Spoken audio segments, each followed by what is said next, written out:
আমি ব্যক্তিগতভাবে আমি তুমি সে নির্বাচন বাংলাদেশে কোনোদিন আসুক এটা 15 বছর যাবত আমি চিৎকার দিচ্ছি যে আমি চাই না।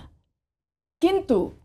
আমি নিজের স্বার্থ চরিতার্থ করার জন্য ভোটটা যাতে আমি তুমি সে দিকেই যাক এই রকম প্রক্রিয়ার অংশ হিসেবে ষড়যন্ত্রকারী হিসেবে আমি ওইটা নিয়ে ব্যস্ত থাকি, তাহলে এইখানে আপনি দুরভিসন্ধিমূলক আচরণ ছাড়া আমি কিছু বলতে পারবো না। বিচার নিয়ে বিএনপির পক্ষ থেকে এবং সংস্কার নিয়ে বিএনপির পক্ষ থেকে আর একটা শান্ত কি বললো, বিচার, সংস্কার এবং নির্বাচন, এই তিনটা বিষয় নিয়ে বিএনপির সাথে ঐক্যমত কমিশন থেকে প্রত্যেকটা রাজনৈতিক সংগঠনের সাথে কিন্তু ঐক্যমত, কিন্তু বিচার তো একটা চলমান প্রক্রিয়া। আপনি কি বলে দিতে পারবেন যে 3 মাসের ভিতরে 1 বছরের ভিতরে আওয়ামী লীগের যত এমপি মন্ত্রী 15 বছর অবৈধভাবে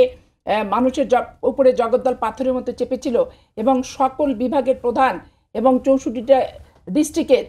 যে সমস্ত ডিসিএসপি ইউনো ওসিরা এগুলো করেছে, আমি 5 বছর 3 বছর 2 বছরের ভিতরে সমাপ্ত করতে পারবো?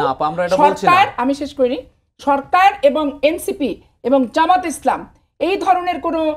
টাইম লিমিট দিয়ে একটা সরকারকে বাধ্য যদি করতে যায়, তাহলে এখানে আলটিমেটলি কি হলো,